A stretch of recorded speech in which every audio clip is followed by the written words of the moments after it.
Some tips for how to navigate the holidays with your little ones is play therapist Jasmine Berger from Bud to Bloom Play Therapy. Jasmine, thanks for joining us today. Yeah, thank you for having me. Okay, so you have some tips that people are going to be able to take into their weekend, this holiday weekend.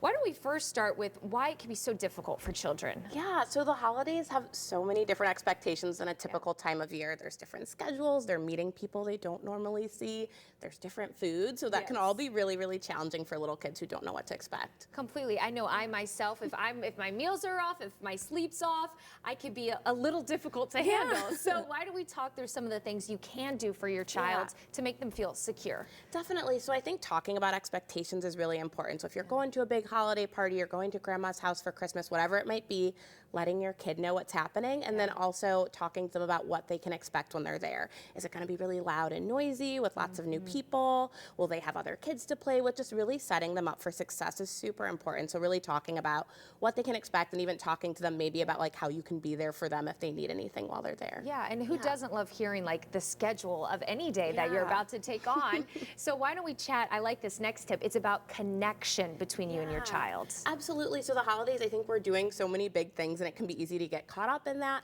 but really that one-on-one connection with your kid is super important, and it's also so regulating and calming. So even at those big holiday parties or Christmas parties, if you can take your kid aside for a moment, if you notice they're getting close to that point where they're about to have a meltdown, maybe taking them in another room and having just that one-on-one connection, and even just throughout the day and throughout the break, finding times to really just connect with your kid one-on-one. It doesn't have to be a big deal. It can be like 30 seconds to a minute of just a burst of attention and connection, so that kid knows they'll have those little touch points throughout the day. Yeah, of course. Now this is our last point here, and this is something interesting. It's maybe a little bit more difficult for those in the foster or who have been adopted.